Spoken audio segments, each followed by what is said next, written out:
We are just under 2 weeks until the start of the regular season. Welcome to the Fantasy NBA Today podcast, a sports ethos presentation hosted by yours truly and FSWA Hall of Famer Steve, Dr. A. Alexander. Today we're bringing in a guest who's been appearing all over my timeline, and her name is Kayla Fonte of Last Word on Sports and co-host of Between Two Hoops and Bitches Be Balling. I love it. Absolutely love it. Thank you. Yes, thank you very much. And before we get into all of that, I would like to say if you'd like to get a question answered on the show, especially if you're on Twitter, flip on over to YouTube and you could just ask your questions. We'll try to get all of your questions on air at some point in time, whether it's this episode or next. And you could also reply to the promo tweet sending out this episode. And then before we bring Kayla in and get going here, let's shout out our sponsor. BetOnline is the world's most trusted betting platform and your number one source for all things football. BetOnline has every stat, matchup, and even live odds and spreads to bet on during the games.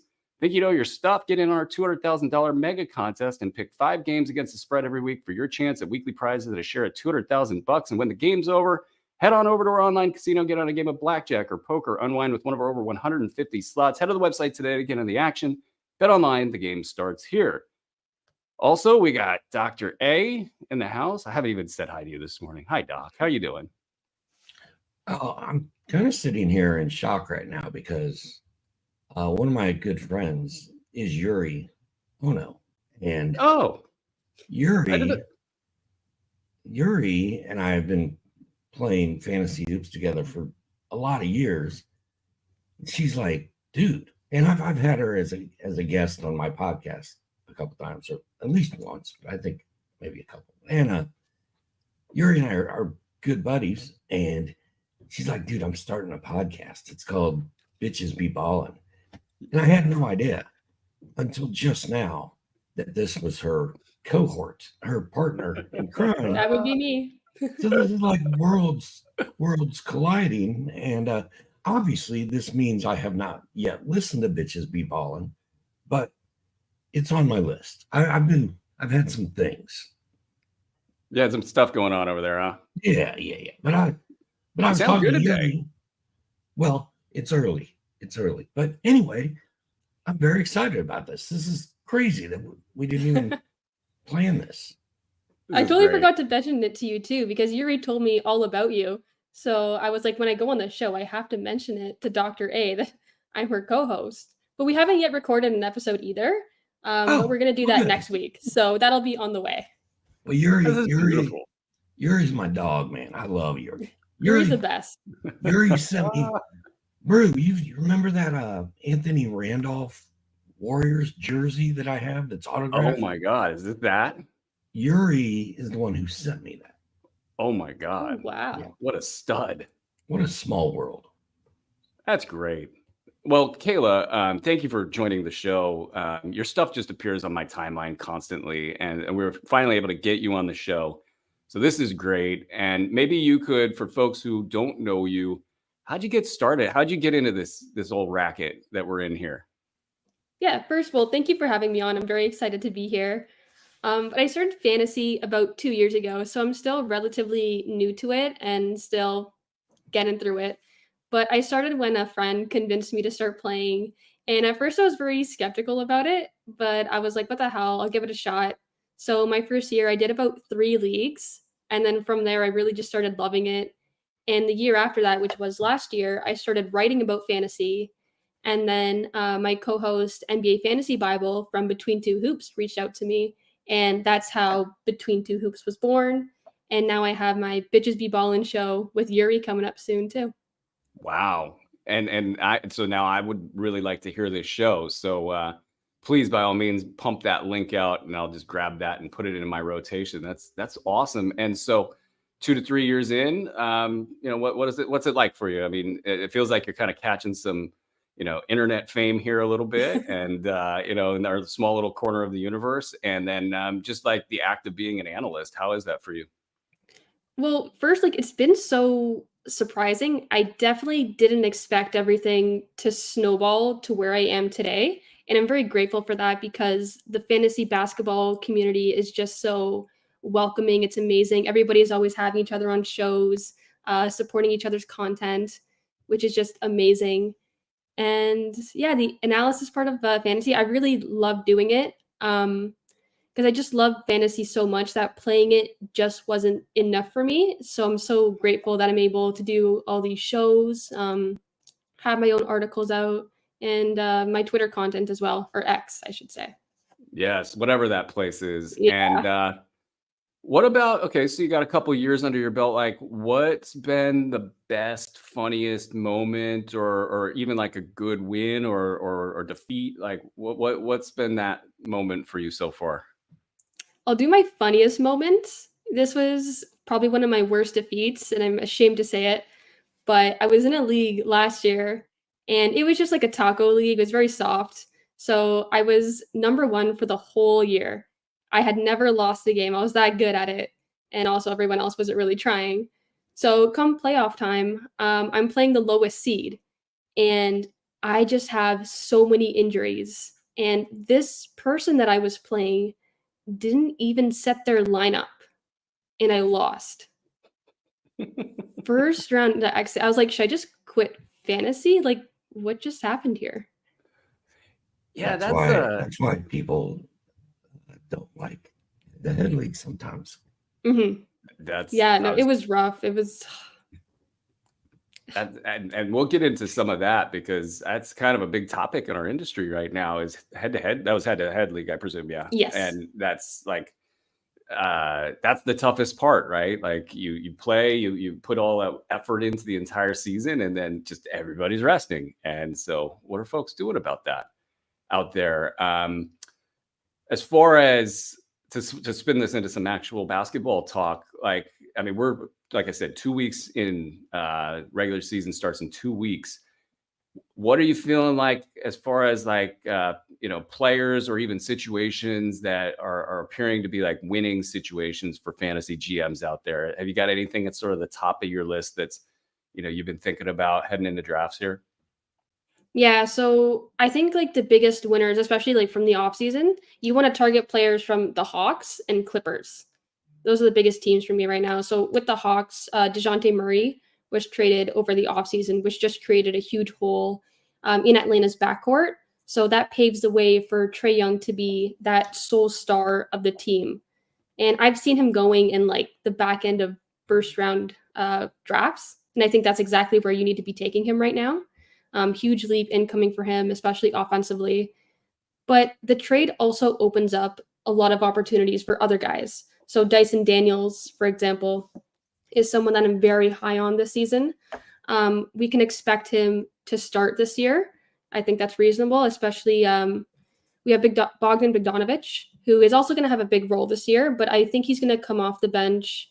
He's more suited for that sixth man kind of role. Even if he starts this season at the starting shooting guard spot, I think at some point he will be moved to the bench and Dyson Daniels will start. So that's 3 players right there who are going to have tremendous value for the Hawks. I want to ask both of you guys. I mean, Doc's a resident Hawks fan. Are you still a Hawks fan, Doc? Yeah. Even with Luka out there, even though you're a lifelong Mavs fan now? I like both of them. Yeah, that's what I thought. You guys catch Zachary Risaché's performance the other day. Has that changed your opinion of him? I mean, it looked really good there. Not so many defensive stats in that game. Good efficiency, good points, some threes. But most importantly, he looked like a player. And all those guys that you mentioned, especially on the defensive side of the equation, I'm looking at the Hawks right now, and I'm trying to come up with some time to do a win totals article for our wager pass, but it just seems like the Hawks have a good team. Did that game change your opinion of Risaché? And did it do anything for your overall take on the Hawks just as a unit? Yeah, I actually didn't catch the game last night. I was at work, but I saw the stats. And I think that for me, he's not one of the rookies that I'm most high on this year. That would be Sar and Edie. But I think that if you wanted to take him in the back end of drafts, I'd be comfortable with that as a flyer. Right. So, Brew, first of all, we've gone through this whole conversation, and I have not heard the words Jalen Johnson, which is a travesty. That's the one I forgot. I can't believe that because he's also one of my breakout candidates this year. Yeah, he's the one you should not have forgotten. And I'm not, Mhm. I'm just kidding around. Look at you Um, throwing but salt early in the show. Come on. it's interesting that we had Thunder Dan on the program yesterday. And Thunder Dan was like, man, I love all the Hawks except Trae Young. You remember that, Brew? I do. Yeah, it was And I interesting. was sitting here like, well, I've been all about Trae Young at the end of the first or early second because DeJounte's gone and Trae's going to go nuts. But then we saw that first preseason game, and yeah, one game, it's preseason, but Risa Shea goes off, Jalen Johnson goes off, Dyson Daniels goes off, Bogey didn't play. And then I started listening to Dan, and I was starting to question whether I still believe that Trae Young is going to go off this year. And I'm sticking to my guns. I'm with our guest. I think Trae Young is going to go off. I'm sorry. I'm just stepping on you for no good reason. It's okay.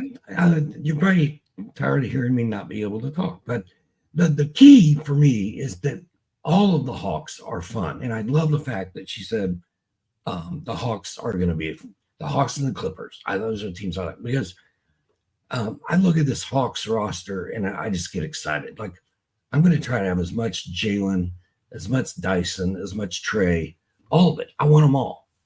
Yeah, the thing that was so rudely about to step on you was like, it feels like Trae's got the perfect team around him. I mean, he needs defenders around him to be good. And then a lot of those guys aren't interested in creation. Dyson's not interested in creation. Jalen Johnson, he's hopefully interested in creation if he's good enough.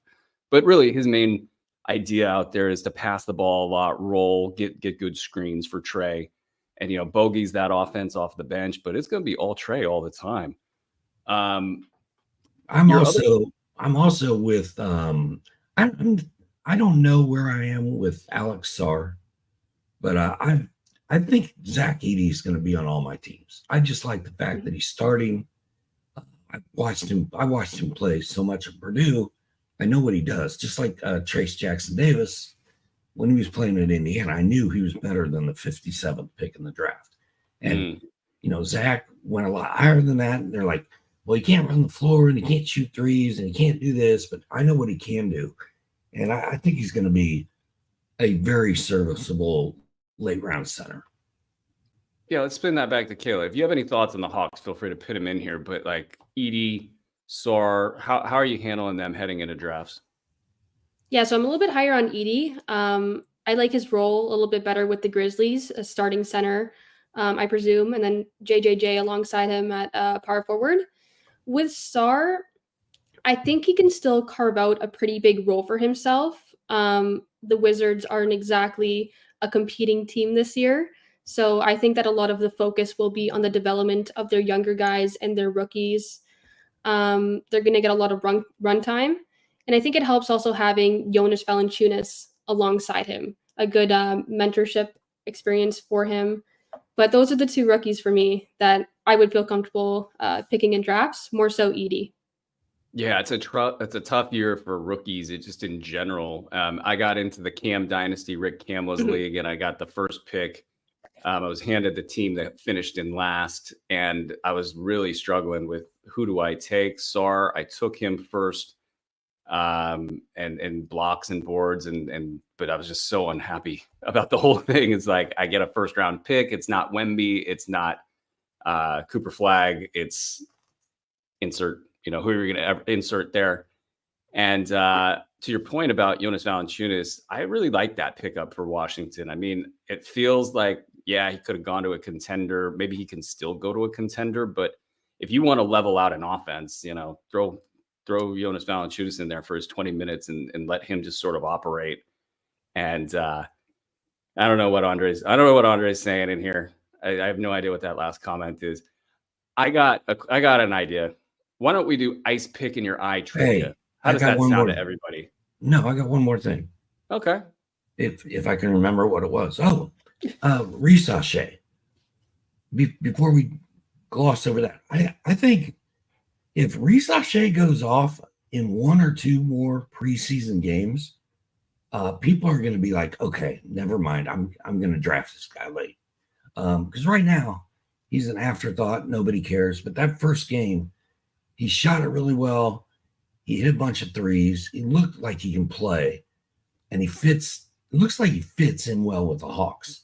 And there's a reason that he was taken with the number 1 overall pick. So I think we're 1, maybe 2 good games from Ricochet away from him being like a 10th or 11th round flyer.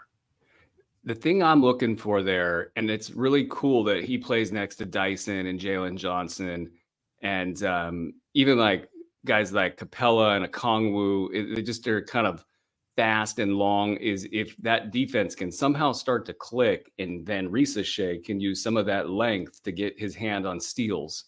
I don't think the blocks are coming anytime soon, but steals would be great. If he could get the steals and threes combo up to, say, like 3 or 4 a game, then I think he's cooking with gas. All right, we're going to do Ice Pick in Your Eye trivia after the break. And we're back, and it's Ice Pick in Your Eye trivia time. So, Kayla, I think I heard before the show started that you were getting prepped for this experience here, watching us completely make asses of ourselves trying to answer the toughest trivia questions I've ever seen. The great Andre Lemos, he puts together just a masterclass in trivia questions. And so if you get this right, Kayla, and you can think of a question, sometimes we'll put people on the spot and they just can't think of a question, then me and Doc will battle. The winner of this thing, the loser has to fly across the country and buy the other a beer. So the stakes are high between Doc and I. Looks like, I'm told you're not going to have to come up with a question, so you're off the hook there, Kayla. So the question's in the NBA season, the 2023-2024 season, Giannis had the most free throws missed at 268. It's a lot of missed free throws. Who ranked second? Yeah, that's real bad. I mean, Doc can make 22% of his free throws with his eyes closed. And we have that on video, actually. So 268 missed free throws for Giannis. And who was the second? Who had the second most missed free throws? Kayla, you get to go first. Okay. I'm just trying to think here.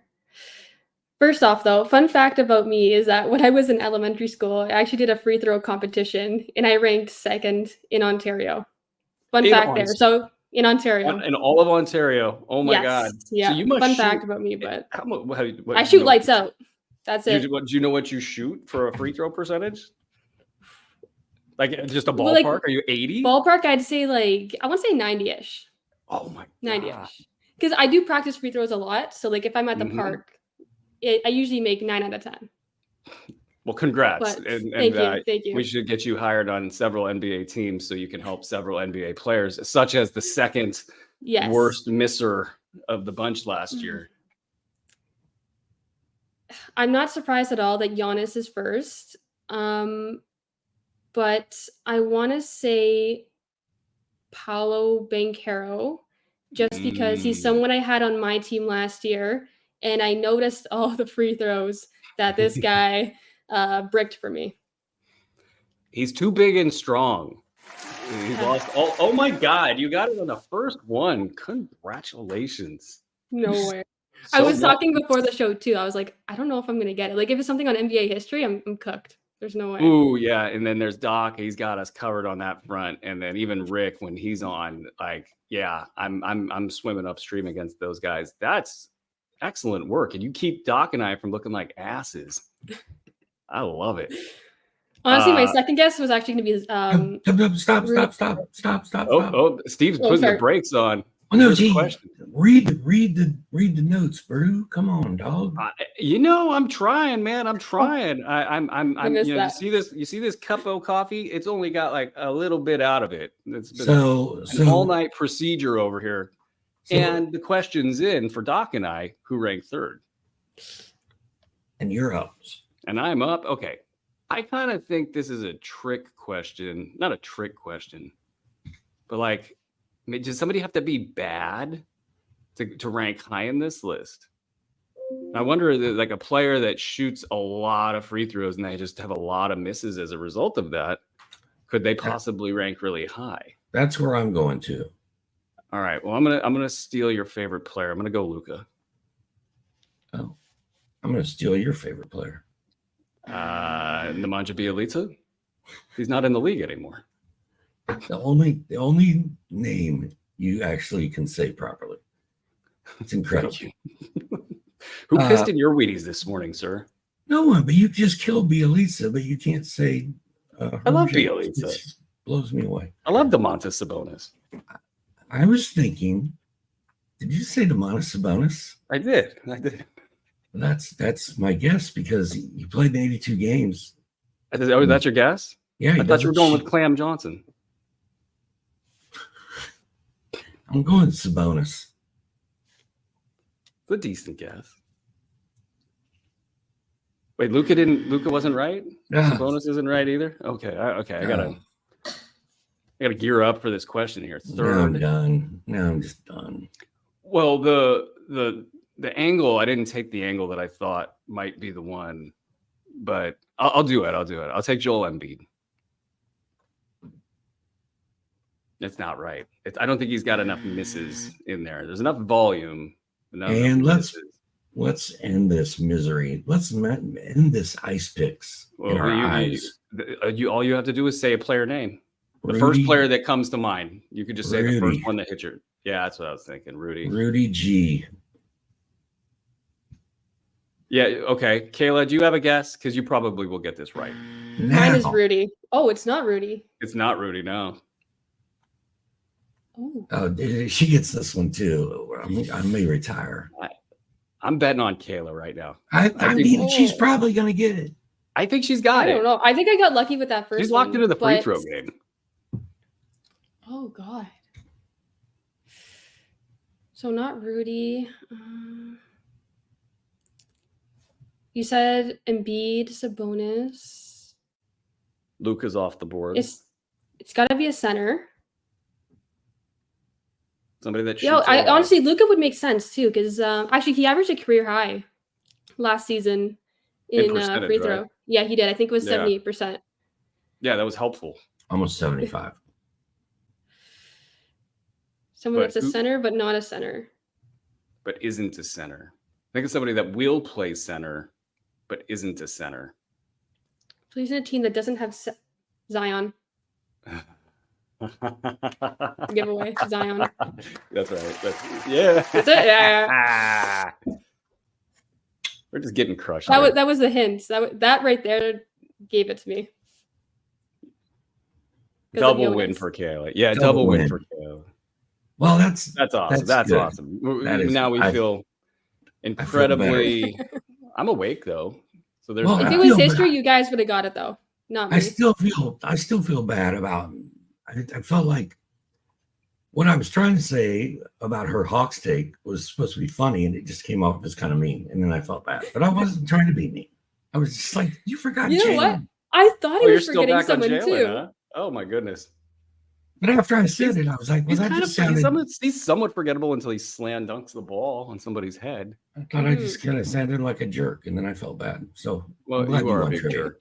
You're a big jerk. I know, and then I made fun of you. Yes, someone did piss. I was gonna say, I think somebody pissed in your Wheaties, but you know what? You got more voice today. You sound spry. I'll take it. You want to yell at me? I'll take it, Doc. I put you through hell all those years with all those 10,000 word columns. Yeah. I'm sorry, sir. This is my public apology for all that behavior. It's like a 12-step meeting or something. Apologize to everyone. We all cried and a big lesson was learned. Okay. What about those Pellies? Not the Pellies, the Clippers. You mentioned the Clippers. You're big on the Clippers. Okay. I'll just throw it out there. I think that not having their draft pick is pretty big. But what about the Clippers? Are you excited about this year? So the main thing is just that Paul George is gone. He's in Philadelphia now. So I'm expecting a big season from James Harden. And I know that quite a few people still aren't convinced. But as long as he has that opportunity to be the commanding charge on offense, it's there. And I would feel comfortable taking him in the back end of the first round, early second, which is something that I've done in one of my other leagues, actually. And also Norman Powell. I think he's a huge sleeper pick. In a couple of leagues that I've done, I've noticed him at about like the 150, 160 mark still being available. I think you got to scoop him up. He's not the most versatile player, but he'll give you points, a couple of rebounds, solid efficiency, low turnovers, some threes. So I think you have to take that chance. And I'm just surprised that he's being slept on so much. Yeah, it feels like when he's at his best, he's like a top 75 guy kind of in his sleep. And he's got practically no floor. I noticed that same thing. I was a little shocked. I mean, undrafted in a lot of drafts, even despite it being somewhat clear, if not obvious, that he is going to get all of those minutes. The James Harden thing is really interesting. I see a lot of people are pretty high on James Harden, but to get James Harden now, it does feel like you might have to go into the back end of the first round, early second round, and that starts to make it uncomfortable to get him. But I don't know. He looks pretty thin, like the preseason action, just everything, media day, all that. He looks really thin. And if he's super thin and he can get to the rim and convert, that opens everything up for him. Because that to me seems like the thing he hasn't had the last few seasons is just that burst. And when he gets past his first defender, he's just kind of timid. And I think it's the lack of explosion there. So are you looking at that and seeing what I'm seeing there, that he's got explosion back, or is it more a function of the situation? I do think there might be a distinction there where, like, if he isn't explosive, I don't know if he'll get the first round value or the top end of the second round value. Are you liking the way that he profiles heading into the season? Yeah, it's a mix of both for sure. Just because he has that opportunity, and it's also with Kawhi Leonard. There's so many question marks around him. He had that off-season procedure on his knee. There's always questions about his health, missing back-to-backs and things like that.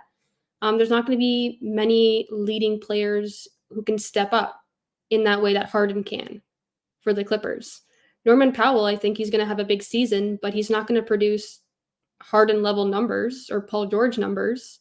So I just think it's there for him. What about losers this offseason? Oh, go for it, Doc. You got something? Well, I like when I look at ESPN and pull up Kawhi Leonard, the first thing I see is a quote from him saying, "I want to make sure I stay healthy for the important moments." And he's already not played in a preseason game, even though supposedly he was healthy and ready to go for the Olympics, yada, yada, yada. I mean, you take Paul George away and you got a part-time load-managed Kawhi Leonard again, which is totally what we have. And James Harden should run circles around everybody. Plus, you add in the photoshopped or not photoshopped pictures of him looking like he weighs about 110. Dude, he's going to go off. I'm with Kayla here. And I think, by the time my draft rolls around on Monday and into next week, you're going to have to take him at 10, 11, or 12 to get him probably. Yeah, I think it makes it a tougher choice, but maybe not. I mean, this is a guy that lapped the field, was it 6 seasons ago in Houston, where he was almost twice as valuable as the second, third, fourth, fifth most valuable players in fantasy during that epic season. I really just think it's that if he gets aggressive, like it felt like he turned into a passer at all of these different stops. And then, obvious reasons he's playing with a lot of superstars in a lot of cases, but even, in games that say, or times Kawhi is not on the floor, times Paul George is not on the floor, he's just been really passive. He's turned into like a pass first point guard. And I think he could do fine in that capacity, probably even hit back end of the first round, early second round, but that's sort of his ceiling. If he gets past a defender and he can get to the cup and start converting there, start getting to the foul line a lot, that's when you start to see supercharged James Harden. And that's pretty exciting. Let's spin it and talk losers. Who are you kind of fading right now? Or is there any situations that you think have gotten super interesting from the kind of falling rock phenomena of fantasy drafts where somebody just starts taking on a falling position? You got any fallers out there? Yeah, there's quite a few, but I don't think there's any really significant fallers. But the biggest one I would have to say is probably Trey Jones, just because of the addition with Chris Paul, Castle. I think that really hurts his value and his role as he's going to be coming off the bench now. But even then, last year he finished, I believe, in the 120s per hashtag basketball. So that's not a significant loss for fantasy managers. But obviously there was that upside there. So it's a little disappointing to not be able to see him again in that starting role. But it is also exciting to see Chris Paul in that role instead. I saw that alley-oop yesterday that he did with Wemby or a couple days ago, and it was just, it was very exciting. It was exciting to watch those two standing next to each other in media day. Like, yeah, I still, every time I see Wemby, my eyes kind of just like I got to like fog off the fog. Like, what am I seeing here? This is crazy. And he looks bigger. And I think we'll talk about him later. So I'll probably keep the superlatives to a minimum because that's its own topic. But it's just cool to watch. Let's spin this into some like strategy and league discussion. I mean, we were talking head-to-head leagues earlier. Have you kind of coalesced around a league type that you like? Are you more of a head-to-head? Or you like Roto? Where are you at with that? So Roto I've actually never played before, but I am doing a couple of leagues this year. So head-to-head is just something I've always done. And points as well. Nice. And then what about like strategies? Have you developed kind of like a Kayla Fonte? Did I say your last name correct, by the way? Yes, you did. Okay, thank you very Yes. much. I have a problem with that, by the way, with NBA players, and Doc will hit me for that. But yeah, no, like now, are you just like a gambler, or are you a play it safe? Where are you at with that? My approach always depends on the league that I'm doing. So if I'm doing like a work league, for example, it'll be a little bit more relaxed. But if I'm doing like this year, for example, a lot more like industry leagues, then I'm laser focused and I have a plan heading into and everything. But it also depends on the type of league that I'm doing. So for a points league, I like to go with high minutes, high usage guys because those tend to be the most valuable in that kind of format. Efficiency, like that doesn't really matter as much compared to a Cats league, which is also why I'm a lot higher on RJ Barrett there. I know a lot of people will say things about RJ in Cats leagues, but I also tend to target steals and blocks big guys just because those tend to be worth the most in points leagues as well. And then with the Cats league, I know a lot of people will talk about punting. I'm not huge on punting. Like when I go into a draft, I don't think right off the bat, okay, I'm going to punt points or blocks or anything like that. I don't think that's a useful strategy to have. I think it's better to take a balanced approach, at least in the early to mid rounds of the draft. And then after that, you really just have to assess your team, see what your strengths and weaknesses are, and then kind of go from there. That topic I think that's a spicy topic that's getting fleshed out in sort of real time in fantasy leagues right now. Cause you got some people who are just all about it. And even I've just experienced that in my however many years of doing that. It's like some people just go in and they've got their 5 categories figured out and they're just going to go. I feel like that cuts the player pool off by however much you're punting by. So now, okay, cool. I get access to these players and maybe everybody else doesn't want these players because they're taking a balanced approach, but it just takes like 1 or 2 other GMs to also want your players to completely throw your strategy off. And then you don't even have the what ifs factored in. It's like, okay, you're going to get an injury to your top free throw punt guy. Okay, well now I just drafted all of these free throw punt guys and they don't actually have that value for me anymore because all of a sudden that category is no longer a punt for me. There's variations on how that could all go, but yeah, it's good. I like the balance. I think Doc, you're a balance guy. Yes. Yeah. I caught you over there, buddy. I caught you watching the Braves. Are the Braves still in the playoffs? I wasn't sleeping. I just couldn't get to the mute button quick enough. Just keeping you in check over there. I am more of a I'm not really a punt guy. And I like the way you put it, Bruce. Like, I could see a guy like me being a good punt strategist, right? Like, okay, I'm going to get every single guy I want around early, and I'm going to punt. And so I don't have a problem taking them early. But if one other guy has the same plan, then I'm done. Like, there's no recovering from that. So I have no problem with punting, but I'm not going to do it until I'm in the middle of my draft and realize, like, okay, I have no assists, so now I need to go get them, or I'm not even going to try an assist, and I'll just put all my eggs in other baskets. Let's spin this also into like, what trends have you been noticing in drafts so far this season? Like, how many drafts do you think you've done? Like, are you in the teens? Are you in the high 20s, 30s? Are you just getting after it, or? I'm probably in the teens. Okay. Around there. Yeah. What are you noticing? Like that, are there pockets of value in certain areas? Like what's the trends looking like for you? I think the biggest thing that I've noticed is that I'm finding a lot of value in the back ends of drafts because people aren't hitting on a lot of sleepers. So I've mentioned Norman Powell before, and like you said, he's gone undrafted in some leagues that you've been in. And for me, it's the same thing. Like he's either gone undrafted or like he's just sitting there in the 150s or 160s, and like I picked him up. Like I think it's really important to kind of identify the sleeper picks ahead of time. And even like Dyson Daniels too. That's a really surprising one. There was one league I was in. We were at the 150s, and he was just sitting there. Just hanging was out. Floored. I took him right away.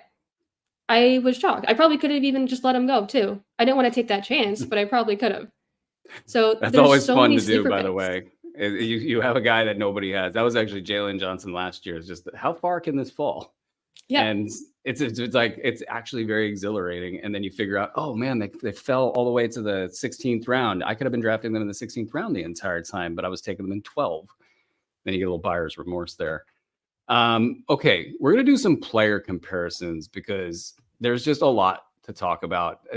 When we did our industry draft last week, I was just shocked at like how much player value is just on the board in general. I feel like in the hundreds, there's players that I'm just like excited to watch. I'm excited about their fantasy potential. Like, and then there's even like players way behind them that I'm super excited about. I don't know if the league just needs to expand. If, like there's just maybe I'm just too high on fantasy basketball, who knows? But there's a lot of good player comparisons to talk about here. And let's start with the first round. Let's start with Anthony Davis versus Joel Embiid. Like, this is just a classic choice. I mean, you got Joel Embiid, so crazy to draft, right? Like, I mean, you just gotta like take a deep breath and hit the button. Anthony Davis seems to be the guy that folks are coalescing around right now as that who to take in like the 5, 6, 7 range after the top 4 are off the board. Where are you at with these two players? This is a tricky one. I think so many people are just down on Embiid just after years of all those injuries, and they're getting fed up. And Davis having that year last year where he was relatively healthy, that really turned people around on their views of him. And that's not to say that he's going to be completely healthy this year. So I think you have to take that with a grain of salt. It's a little bit deceiving as well. But these are both extremely talented big men, some of the best in the league right now, but both injury prone. And I would probably lean Davis. Yeah. But it's a close call, though. Yeah, I don't even think there's a right answer here. Yeah.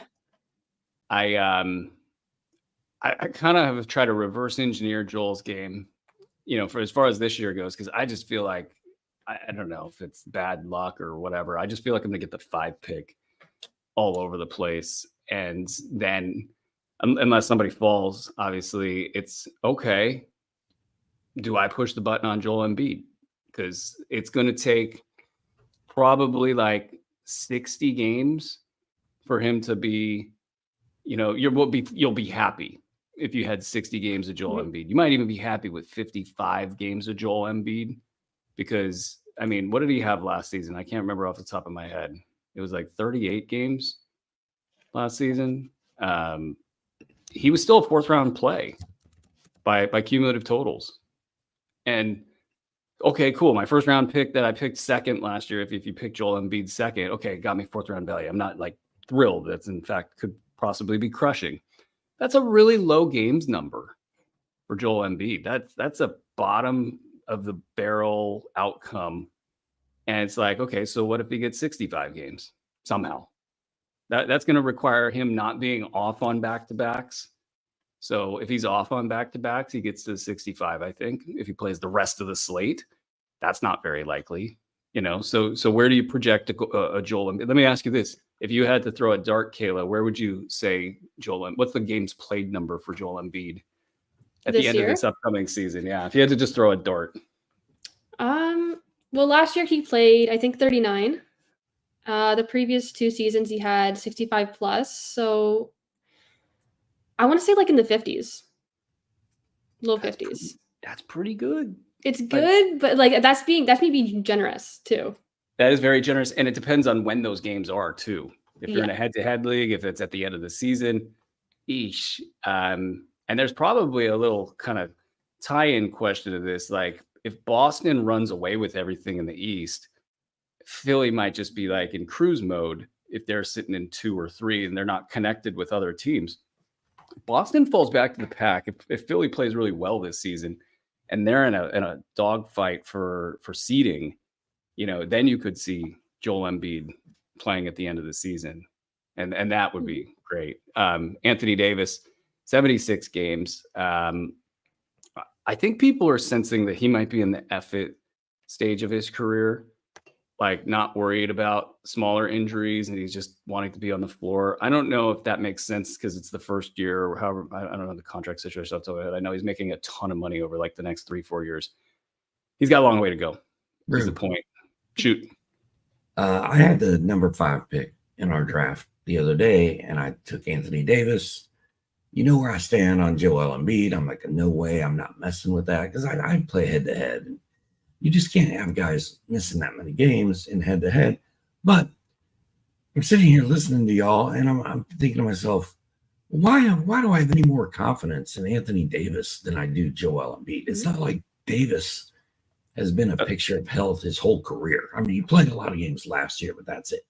So, but I think the difference is it's the F8 years for Davis. He's like, I'm just got to go play. Whereas I don't know if Embiid's quite there yet. So I wonder if Embiid's been humbled a little bit by the whole experience at like Team USA, not looking great, sort of falling out of that top end grace of people. Let's spin this now to Kevin Durant versus Chet Holmgren. This feels like a little spicy discussion. KD had a great season last year. He was my safety blanket at anything like after six or later last year in the first round. And then he hit and it was great and yada, yada, yada. But now like he's fallen to like 20, I think, in drafts. I think I saw him kind of back end of the second round. And then here comes Chet Holmgren, just doing Chet Holmgren things on a Thunder team that everybody loves to death. And how can you not like Chet Holmgren? And I think he might project even a little lower statistically than Kevin Durant. But like, I mean, he's young, he's healthy. Like, would you dare draft Chet Holmgren ahead of Kevin Durant, Kayla? I would probably prefer Durant, but I think a lot of people are worried about taking a chance so high on Durant just because he's getting up there in age. Of course, there's injury concerns. So I think that deters a lot of people from drafting him. But at the same time, you just have to consider he's an elite player.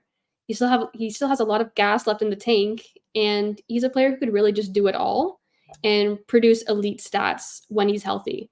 I think with Chet, it's a little bit similar to Wemby, where there's a lot of hype going into people's decisions with drafting. And both of them, I think, are pretty close in ranking this season, like the second round. But I would put Durant just slightly higher than Chet. Yeah, his stat set is something else. Like he's a top 5 guy historically for a reason. And the other guys that play next to him aren't exactly, super safe, not, never going to get injured guys. So he could theoretically have the car keys at any point in time. So I'm with you on that. Chet, though, he keeps climbing my board, and it's getting closer and closer and closer. But I would definitely take KD over Chet. What about you, Doc? Well, it's funny you just said car keys because my daughter is trying to start my car, which is the only car Which car? here. for The her to car? drive the car. The car? She And I'm got like, into your car. Oh my good goodness. Lord. And she's like, it won't start. I'm like, well, the key's probably not in it. But that's another thing. So, and you were just talking about handing them the car keys. And then And you're literally hitting the keys to the brand new Porsche. part of the Would reason lock mine. part of the No, reason of I'm course not. distracted. So what I was going to say is I am prepared for this stuff because Holmgren and KD went 16 and 17 in our draft the other day, which may be why Andre asked this question. It's tough, man. Like KD's got a huge bald spot on the top of his head. He's like 50 years old. Chet Holmgren is young. He's a bad dude. His coach was raving about him. Oh, he's gotten better. Oh, he put the work in. Like Chet's good, but Isaiah Hartenstein is there, so that freaks me out a little bit. It's such a hard call. I think I would take Durant, but I think if I was in two different leagues drafting on the same night, I'd take KD in one and Chet in the other and just move on. You're like that. Caleb, they're going to let me ask you a question, even though I can't talk. Alperen Şengün is a hot topic on this podcast. We talk about him almost every show. Lauri Markkanen, incredible start to last season, kind of fizzled at the end with shutdown and whatnot. Would you draft Alpi Şengün or Lauri Markkanen? Ooh, this is another tricky one. With Markkanen, I do prefer his game. I think he's a really good all-around contributor besides assists and steals. The thing with him is that there's always going to be those shutdown concerns, especially down the stretch of the season. The Jazz, another team that's not going to be competing this year. So people already know right off the bat that it's likely that he's going to sit for some time down the stretch, which I think turns people off from him. But Şengün, he's fantastic. I think he has so much upside and he can take another leap this year. The injury last season was unfortunate, but he was having a career year. The free throw percentage and turnovers did hurt him a little bit there. But yeah, great upside. But I would prefer Markkanen a little bit more. That's good. That's good because most people are going to answer Şengün there. Mm-hmm. And it's like, okay, so I'm known for fading his defense in reality basketball. And therefore, I'm the world's worst person to Alperen Şengün. But there's a lot of risk. I mean, but on the flip side, like he did just have like, I don't know what his free throw line was the other day. I saw the headline on it. I think he didn't miss from the stripe. So he hit a good number of free throws. And of course, that small sample size will get, extrapolated across the headlines. And then people are going to think this is the year for Alpi from the foul line. I don't know if it is or not. If it is, good for him. Maybe he was taking lessons from you, Kayla. But most people are going to fade Markkanen in there because of the concerns. But he's a top 30 guy, when he's locked in. And who knows? Maybe it's not as bad as it would seem in the tanking department. And a lot of people also kind of forget that you got to get to the finals in your fantasy draft. Mm-hmm. And then anything can happen. So if he gets you there, that's worth something as well. Let's now go to Desmond Bane and Franz Wagner. Brew. Yo. My answer is Alpi Şengün. Well, I apologize, sir, for not going to you, and your answer is valid, though we're correct. I'm just putting that out. You are valid as a person, Steve. Yeah, I validate you, Steve. Now back to Kayla. Bane and Wagner. Where are you going to land on that? I prefer Bane. He's actually one of my favorites to draft, and somehow I end up with him every year. I haven't yet this year, but probably will eventually. He's a great offensive player, and he's had so many opportunities to step up because the Grizzlies are such an injury-prone team that, Bane is also injury-prone as well, but in that time that he's healthy, amazing, especially offensively. He can give you threes, good points, good contribution to the primary stats as well. So Wagner I like as well. He did have a career year last year. Many personal bests in categories. I think we can expect a smaller increase as well this year with the Magic, but I prefer Bane.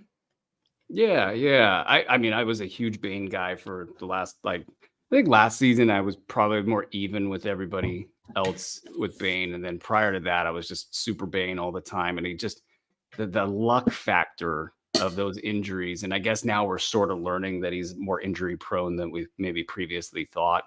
But that was such a bummer, especially the one year where people were kind of sleeping on Bane a little bit.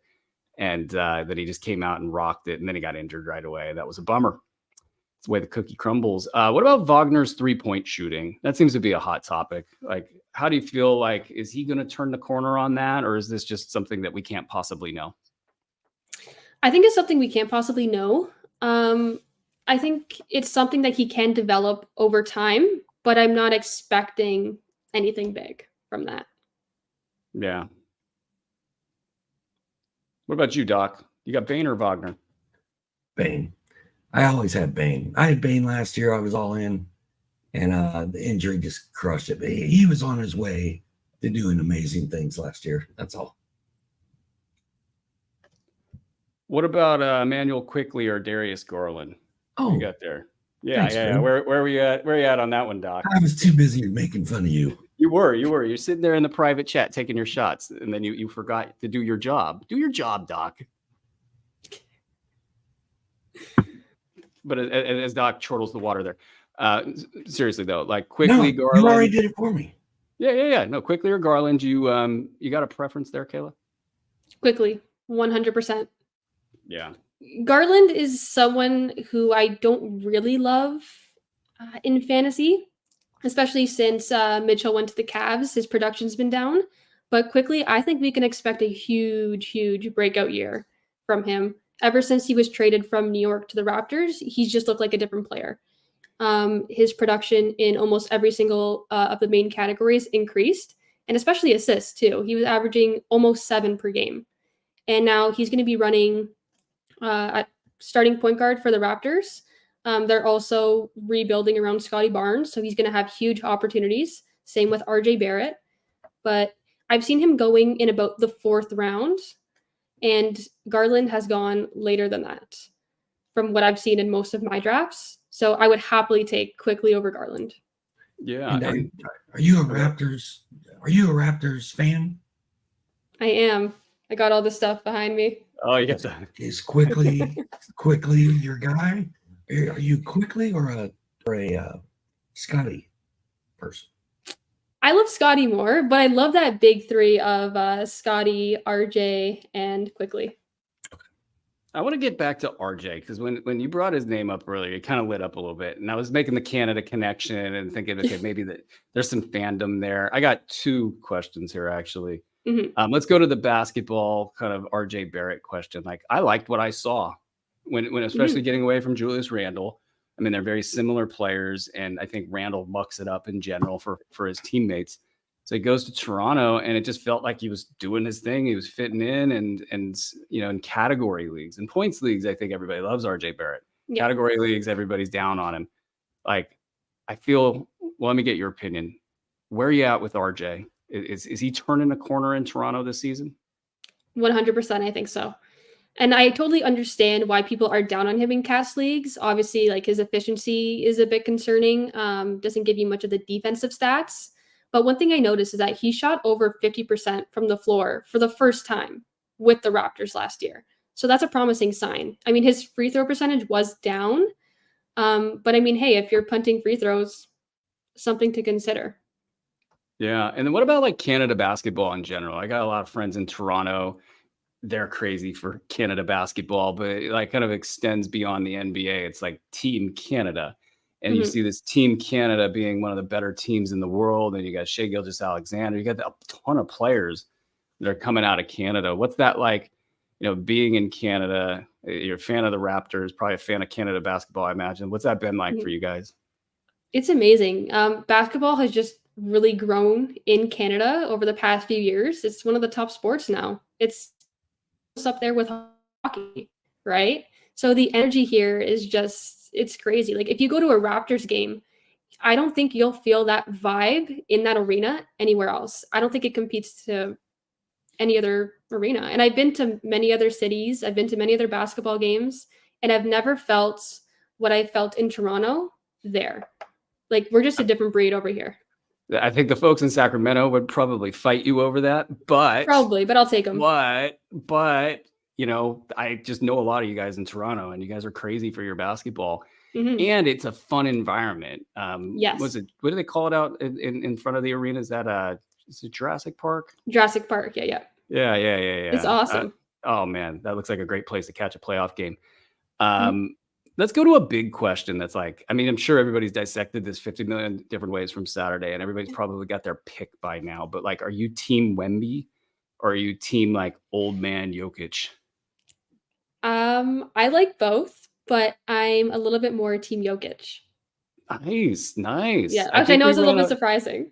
Yeah, no, I don't think there's a wrong answer here, by the way. Exactly. Yeah. And then, Doc, you ran a poll the other day, right? Was that you who ran a poll? Who'd you take? Yeah. Who you take one? Yeah. What was the results of that? Like 50-50. Was it 50-50? I actually did a poll too. No, it was mine 50-50. was like It was 50-50 the first time. The second time it was more Wemby. But what about your yeah. Mine was actually more Jokic, just by a little bit. Interesting. Like it was 51-49. It was very close. But like you can't go wrong with either pick. Yeah, you know, absolutely. And so what's your rationale? Just games played or games played is a big thing. But like if you're looking at the stats from last year, Jokic was better than Wemby in every single category except for threes and blocks. And obviously he's a rookie, but like his stats are already impressive. I won't say anything against that. We can expect another huge leap from him this year. Going to be one of the best players in the NBA. But with Jokic, we've seen him produce this kind of stat line over and over and over again every single year. And I think that consistency and him being reliable like that is going to be huge. With Wemby, there's still a little bit of those injury concerns there. They were very careful with him last year, which is why we didn't really see anything bad. I think he played about 70-something games, if I'm correct. But with Jokic, I just think, the availability is there, the reliability, and the consistency. Yeah, I was watching that game in Abu Dhabi, and I was noticing that it looked like he was like maybe 5 pounds over where I'd like him to be at this time of season. He was extraordinarily tan, and I was wondering what kind of an off season that man had, having fun out there. But like they need him in Denver, and I also think he's going to play his ass off for Michael Malone. I think that whole team loves that coach, and that when the front office stuff starts coming, and I think it will, like they're going to be put on a decision in Denver is lose the entire team over Michael Malone, or alternatively come together. And then if Jokic puts everything on his back and goes just nuclear, I mean, I think his stats at that point can compete with Wemby. Now, will that happen? I don't know.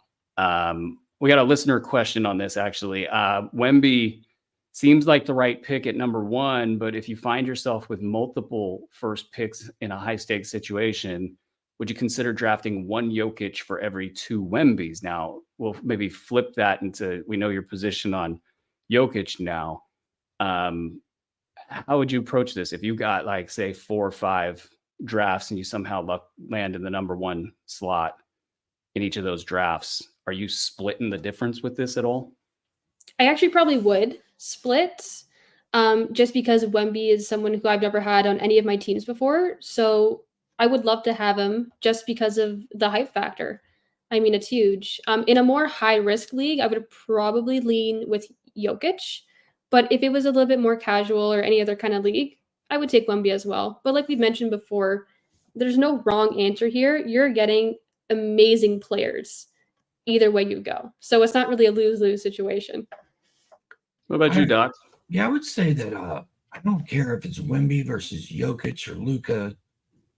If I'm in 3 high-stakes leagues, I don't want the same guy in every one of them. You know what I'm saying? You gotta. There's too much risk. There's too many injuries. As much as I love Wemby and I'm taking him number one every league I can, if I get 3 number one picks in a row, I'm not taking Wemby in all 3 of them. I'll take Wemby in 2, and then I'd probably go Jokic in the other one. I mean, I'd probably go Luka in the other one because that's my guy. But if somebody wanted to take Jokic instead of Luka, or if somebody wants to go Jokic in 2 of them and then take Wemby in 1, I'm good with that too. But I don't want the same guy in all three leagues. Alternatively, you could win all 3 leagues if you take the same guy. I'm just saying. You can. You can. And that maybe, that might be the spin on this in a head-to-head or roto question. I think in a roto question, I'm probably Wemby. In a head-to-head, I might then shift over to Jokic just because of the availability down the stretch. And I do think Denver's going to be fighting for regular season wins unless they get banged up. If they're kind of running well, I think they're just going to go for it. Okay, let's get some last questions in, and we'll go a little tiny bit rapid fire here. Who are the players that you're higher or lower than most analysts heading into this draft season? The most analysts, I would probably say I'm a little bit higher on Anthony Edwards than other analysts. There was one mock I did where I drafted him at the last pick in the first round. It was a 14-team league, so it wasn't as bad, but I know that a lot of analysts are a little bit more down on him, like second round. I probably wouldn't draft him in the first round again, but I place him a little bit higher than other analysts probably would. Yeah, he fell to Doc.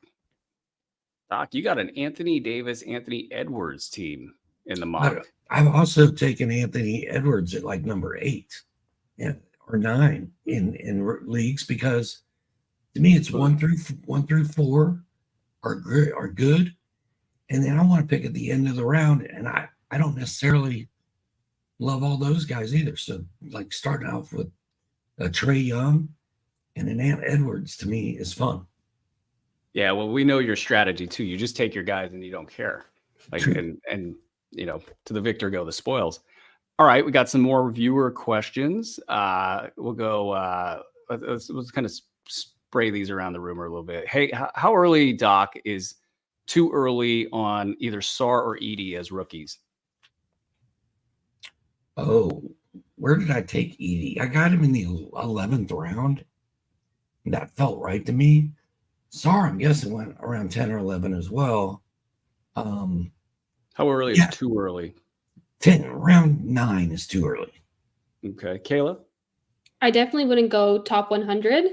I would say like 110, 120-ish is appropriate. Yeah, I'm with Kayla on that one. What else we got, Andre? We got Baby Stay Flow, Davis, Embiid, or Giannis for the season. And Doc, you can go first here too. I had the 5th pick. I took Anthony Davis, left Embiid and Giannis out there, and I stand by that comment. How about you, Kayla? In points, Giannis. In points, Giannis. Yeah. So if you're Cats, probably not Giannis just because of the free throw concerns, but I would say Davis. Yeah. I kind of like Embiid. You guys can shoot me. Another question's Cade, DeJounte Murray, Anthony Simons, or Darius Garland this season? Let's mix it up a bit. We'll go Kayla first. I want to say Cade, but injury concerns. Cade or Murray, definitely not Simons or Garland for me. I would probably say Cade if you're feeling a little bit risky. Murray, I expect his stats to go down a little bit, but the assists up. So for safe, I would say Murray. Yeah, that's and then I think that's an agreement from Doc. Yeah, Cade is an interesting one. I know a lot of people went real big on Cade last season. I didn't, and then I think right now camps are kind of split between chasing last year's predictions and then also being afraid of what happened last season. And then Detroit, who knows what's going on there? But he's an amazing talent. So I'm gonna go with DeJounte on that one. But Cade is just real intriguing to me. Okay, is Cat at 16 and 17 or 16 or 17? I don't think you could draft him twice. Is that too early? Kayla, let's go to you. I think it's slightly early, but the upside is there. I would prefer him around 20-ish, a few spots lower. But I like his position with the Knicks better than with the Timberwolves. About you, Doc. That's too early for Cat? He went 18 in our draft, right behind Kevin Durant and Chet Holmgren, and right before Devin Booker and Anthony Edwards. So I would have taken Edwards there. I did take Edwards at 20, but I think 16, 17, 18, I think that's fine for Cat. I think Cat's going to have a big year. He already had a great big double-double for the Knicks. Yeah, he's lapping it up there in New York. I think I saw him at the Mets game, and I think he took 20 shots in a preseason game the other night. And having fun, that Cat. And what about Steph or Maxey? Why don't we go to Kayla first on that? This is from Barat Fantasy Basketball. I like Steph a little bit more. His value declined a little bit last season, but with Klay Thompson gone, I think that opens up a little bit more of an offensive role for him. Maxey, I think his numbers will slightly decrease just because of the addition of Paul George. Yeah, I love Maxey. What do you and actually not over Steph though, but what do you got, Doc? I like Maxey too, but Maxey's more like a third round guy, and Steph's 1 or 2. So I'm going Steph. Nice. Looks like we're gonna have time for one more question from the viewers. We got AKK. We'll go to Kayla first. Are you higher on LaMelo now after his preseason games? I did a tweet about this yesterday about how we can feel about LaMelo Ball, and it got a lot of comments. And there's still the injury concerns there. Yeah, he looked great, but are you willing to take that chance? I think if he falls enough, I would consider drafting him, but he's not necessarily a draft target of mine. Like we have a toxic relationship with LaMelo Ball. We can't quit LaMelo Ball. Like we've been hurt by LaMelo Ball 2 seasons in a row. Yeah. We're just gonna go back for a third because of one preseason game where he's chucking threes and looking all LaMelo Ballish. What do you got, Doc? You see that one game with LaMelo Ball that turned you around? I've got LaMelo on my dynasty team. No. Redraft. Oh, that's enough? I've got him. I've got him on a dynasty team. It's been a horribly brutal experience. And as much as I love the guy, I've got him there. I don't need to mess up my regular season with him. But he could be a back end of the first round fantasy value. Good. You all enjoy it. I think the second game, his box score, it was like LaMelo Ball had all of the stats, and then Miles Bridges had all of the other stats. Nobody had any other stats. They all belong to LaMelo. That's not turning you. No. I think that gives me a little hope for my dynasty team, but I'm not. I've got enough enough LaMelo in my life. I'm good. Yeah. Between he and Embiid, it just feels like there's some amazing picks when you're on the clock. And you see those names up and then you're just like, they're going to fall, right? And they're going to just be there. Everybody's going to pass these guys. Like, half your league is going to pass them because they just can't do it. So almost everybody listening is going to have that question in front of them at some point in time. Okay, we're going to wrap this up. Kale, what are your final thoughts as you head into the 2-week to go mark here in fantasy season? It's crazy that it's already 2 weeks left. But the biggest thing is just before your drafts, keep practicing. Do mock drafts, and also check out my articles at Last Word on Sports. You can find a lot of fantasy content there. I have 2 shows coming up this year, Between Two Hoops with NBA Fantasy Bible and Bitches Be Balling with Yuri. We're going to look to get out our first episode sometime next week. And we also created an X account for that at BBB Fantasy Hoops. So you can find us there. It's not getting old saying the name of your show, right? Oh my God, I freaking love it. And Yuri came up with it. So I absolutely love her for that because it's better than anything I could have come up with. Honestly, I get a big smile just looking at it on the prompter here, and it's just a great name. And you guys are doing great things over there. Anytime somebody cracks into the space, they got energy, they got analysis, and they got that right kind of work ethic. And if you could shoot a 90% free throw, you're welcome on anybody out there. Shoot a 90% free throw. You're welcome on this show at any point in time because that's so difficult. Follow her at Kayla_Fonte, Kayla_Fonte, Fonte. Between two hoops and bitches be ballin'. I can't get enough. Thank you, Kayla, for being on the show. And that's going to do us Thank you. do it here at Fantasy Tell NBA Yuri Today. I said hi. Presented, I will. yes, I love her. presented by Bet Online and a Sports Ethos presentation. Until next time, ladies and gentlemen, be well.